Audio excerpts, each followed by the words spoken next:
और इन विषम परिस्थितियों में कार्यक्रम करने का मादा भाई योगेंद्र तोमर जी ने दिखाया, इसलिए तोमर जी के लिए जोरदार तालियों से उनको स्वागत करें और उनसे आग्रह करूंगा कि वो भी आकर अपने विचार रखेंगे। और उनके लिए इस पंक्ति के साथ मैं उनको निवेदन करते हुए यहां पर उनको बुलाऊंगा। रात वही ख्वाब बदलना है, मंजिल नहीं कारवा बदलना है, जज्बा रखो जीतने का, क्योंकि किस्मत बदले न बदले हर पर वक्त जरूर बदलता है। और साथ में कहा है हमारे योगेंद्र भाई के लिए कि मंजिल यूं ही नहीं मिलती, राही को जुनून सा दिल में जगाना पड़ता है। जिस प्रकार से योगेंद्र तोमर जी ने जुनून दिखाया, मंजिल यूं ही नहीं मिलती, राही को जुनून सा दिल में जगाना पड़ता है। पूछा चिड़िया से कि घोंसला कैसा बनता है, तो बोली कि तिनका उठाना पड़ता है। और ये हमारे साथियों को जोड़ा है, तो भाई योगेंद्र तोमर जी ने बड़ी कठिनाई विषम परिस्थितियों में जोड़ा है। और आप लोग यहाँ पर इकट्ठे हुए, तो मैं आपसे निवेदन करूंगा कि आप लोग शालीनता का परिचय देते हुए इस कार्यक्रम को जरूर सुने। मैं आग्रह करता हूं भाई योगेंद्र तोमर जी को। मंच पर आसीन मेरे परम आदरणीय, परम श्रद्धेय, महान विचारक, कईयों पुस्तकों के रचयिता, अपनी कलम से, अपने विचारों से कईयों निरंकुश सरकारों को कईयों बार हिला देने वाले और गिरा देने वाले मेरे परम आदरणीय श्री भास्कर राव रोकड़े जी, मंच पर आसीन हमारे स्टेट कोऑर्डिनेटर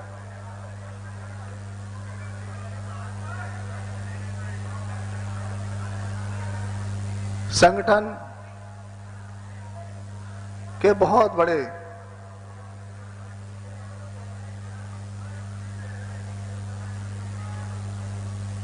करता है, विचारों के और शब्दों के समूह माला की तरह पिरोकर उनके अंदर समाहित हैं। और आप लोगों के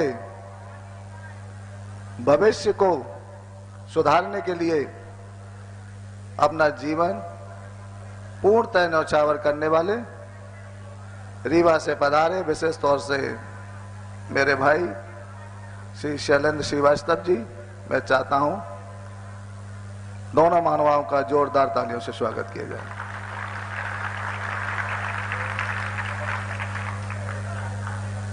मंच पर आसीन मध्य प्रदेश कांग्रेस के महामंत्री मेरे बड़े भाई, तेज तर्रार विचारों के पुरोधा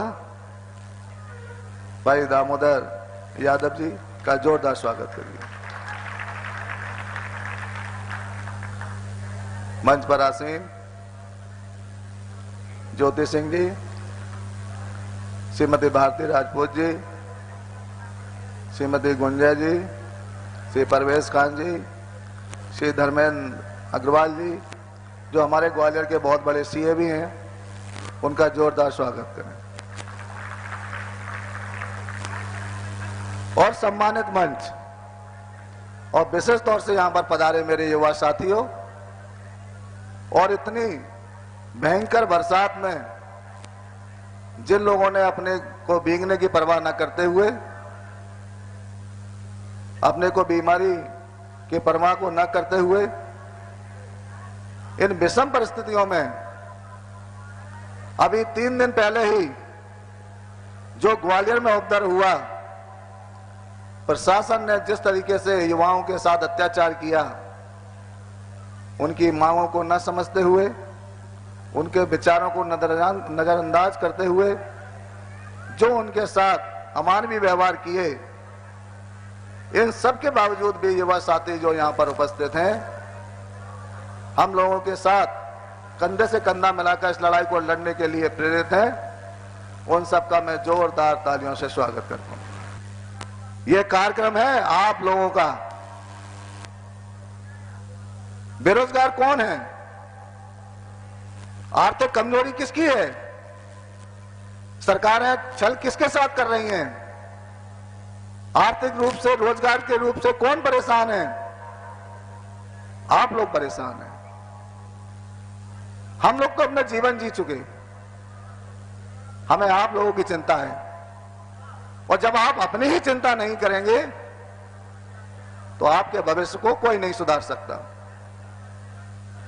मैं देख रहा हूं कि इतने संवेदनशील विषय के बावजूद भी युवाओं का ध्यान इस ओर नहीं है। मेरे भाइयों और बहनों, सम्यक अभियान आदरणीय गुरुजी की एक पहल है। इस पहल में वो आप सब लोगों को साथ लेकर आप लोगों की जो कमजोरी है, आप लोगों की जो आर्थिक विषमताएं हैं, उनको दूर करना चाहते हैं। सरकार के खिलाफ आप लोगों की वजह से वो लड़ाई लड़ रहे हैं। अपने भले बुरे की परवाह ना करते हुए आपके भविष्य को सुधारने के लिए उन्होंने जो बीड़ा उठाया है, आप सब लोगों को उसमें पूर्णतः सहयोग करना चाहिए। युवा साथियों, जब तक आप लोग सर के विचारों के साथ कलम ताल नहीं बिठाएंगे, ये आंदोलन उतना सफल नहीं होगा जितना होना चाहिए। इस आंदोलन के विषय हमारे गुरुजी आपको बिंदुवार तरीके से इसकी जो विषमताएं हैं, इसमें जो बुराइयां हैं, आप लोगों के साथ छल कैसे हो रहा है, आप लोगों को रोजगार क्यों नहीं मिल पा रहे हैं, आप लोग परेशान क्यों हो, आपके परिवार क्यों परेशान हैं, आर्थिक मजबूरी के चलते हुए लोग आत्महत्या क्यों कर रहे हैं, किसान फांसी पे क्यों लटक रहे हैं, आखिर युवाओं को सड़क पर आने के लिए, आंदोलित होने के लिए क्यों बाध्य होना पड़ा। इन सब पर हमारे गुरुजी थोड़ी देर से प्रकाश डालेंगे। मैं देखता हूं, अखबारों पढ़ता हूं, हर तीसरे इन्हें खबर आती है कि युवा बेरोजगार ने आत्महत्या की। कोई भी व्यक्ति इतनी आसानी से आत्महत्या नहीं करता। ये सरकारें उसको मजबूर कर रही हैं।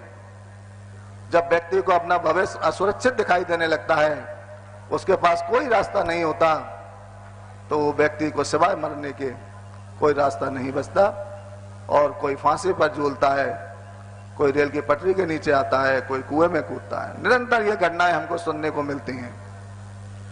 हमारे गुरुजी ने संकल्प लिया है कि ऐसा अभियान चलाएंगे कि आर्थिक तंगी की वजह से इस भारतवर्ष के अंदर कोई भी व्यक्ति मरने के लिए मजबूर नहीं होगा।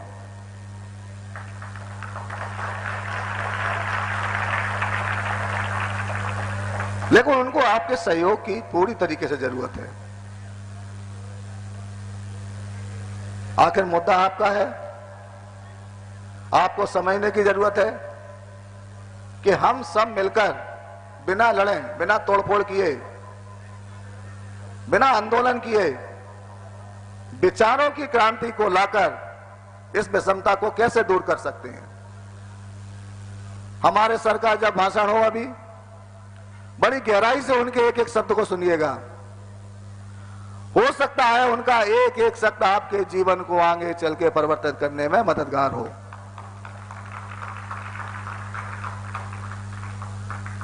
बातचीत करने के लिए आपके पास बहुत समय है। जो भी विषय में जिसमें बारे में हम हॉल में बैठ के बात कर रहे हैं, बाहर जाके बात कर सकते हैं। लेकिन सर के शब्द रूपी मोती अगर आपके कानों से अगर दूर रह गए तो ये मान के चलना कि विधाता भी आपके भविष्य को नहीं बदल सकता।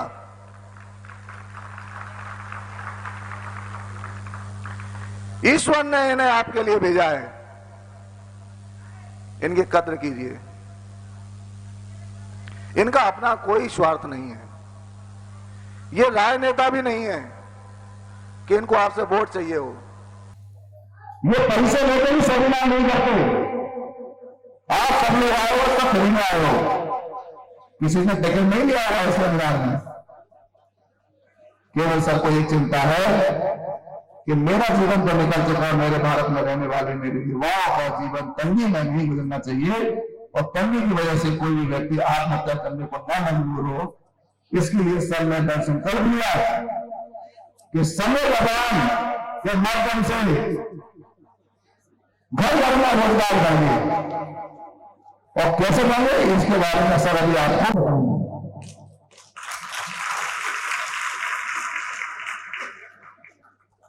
सबका जो भाषण होगा, जो विचार होंगे, वो आप लोगों को बड़े धैर्य से, शांति से ऐसे सुनना है जैसे घर के अंदर जब बूढ़ी दादी रामायण पढ़ती है तो बच्चों को कुछ समझ में आए चाहे ना आए, लेकिन बाहर ये होता है कि रामायण के बीच में बोलना नहीं है। ये भी पुराण है जो अभी आपको सुनने को मिलेगा। मेरे सामने जो बहनें बैठी हैं, ये सब बेरोजगार हैं, और बेरोजगारी का आलम यह है कि ड्यूटी वालों का प्रशिक्षण लेने के लिए 3-3 घंटे गर्मी में बहनें बैठती हैं, और ड्यूटी वालों का प्रशिक्षण इसलिए लेती है कि कल वक्त रहते हुए जरूरत पड़े तो वो रोजगार प्राप्त कर सके। ये व्यवस्था सरकारों को करनी चाहिए, लेकिन सरकारें केवल युवाओं का उपयोग जंडे और आंदोलन के लिए करती है, और युवा जब जितनी जल्दी ये बात समझ ली उतना उसके भविष्य के लिए बेहतर है।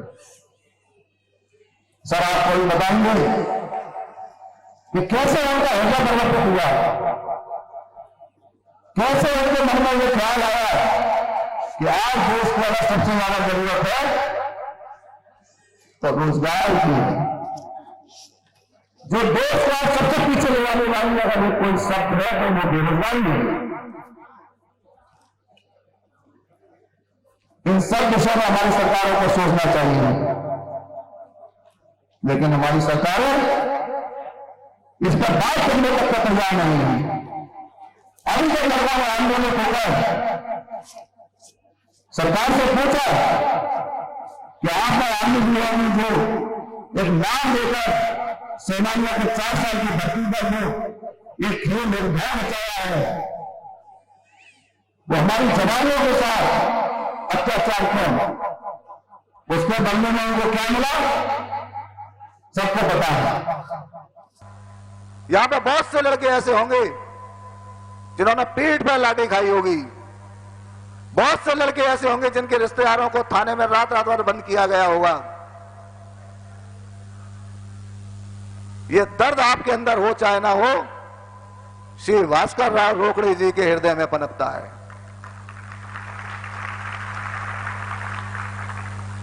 उस दर्द को महसूस करिएगा जब ये अपनी बात कहें।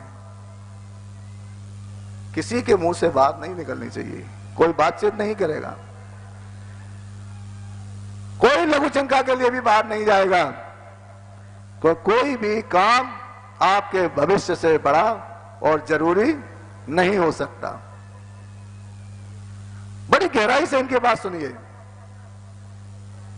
मेरा मानना है कि इस बरसात में ऐसी विषम परिस्थितियों में जहां लड़कों को यह कहकर डराया जा रहा है कि अब बेरोजगारी की बात करने निकले तो आप पे मुकदमे कायम कर दिए जाएंगे, इन सब के बावजूद आप सब लोग यहां पर उपस्थित हैं, यह दर्शाता है कि क्रांति तो अब शुरू हो चुकी है। क्रांति शुरू हो चुकी है।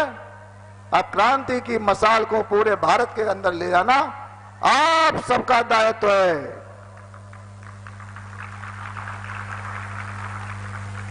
क्योंकि 1500 लड़कों से यह परिवर्तन नहीं आएगा।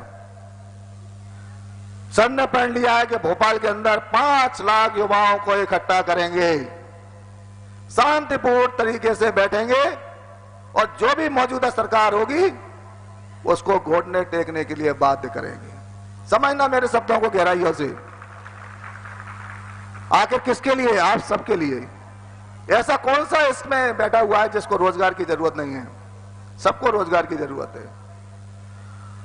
और अगर 5 लाख युवाओं से भी बात सरकार ने नहीं सुनी, तो दिल्ली में एक आंदोलन होगा, पूरे भारत से लोग आएंगे। सर का संकल्प है कि 50 लाख लोग उसमें इकट्ठे होंगे। 50 लाख लोगों में माताएं भी होंगी, बहनें भी होंगी और बच्चे भी होंगे, क्योंकि अगर किसी घर में रोजगार पूर्णता नहीं है, सही ढंग से नहीं है, उनके बच्चों का भी भविष्य खराब होता है। बच्चों को भी अच्छी शिक्षा नहीं मिलती, अच्छा स्वास्थ्य नहीं मिलता, अच्छा भरण पोषण नहीं होता, अच्छा खान पीन नहीं होता, कुपोषण के शिकार होते हैं बच्चे। मेरा आप सब लोगों से आग्रह है, इन विषम परिस्थितियों में आप सब लोग आए, हम सब लोगों के निर्देश सुना। मेरे बाद मेरे गुरुजी आदरणीय श्री भास्कर राव रोकड़े जी आप सब लोगों के सम्मुख मुखातिब होंगे। मैं जब भी मानूंगा कि आप लोग वास्तव में सीरियस हैं अपने भविष्य को लेकर, जब उनके उद्बोधन को हम बड़ी ही गंभीरता से लेंगे। जय हिंद, जय भारत।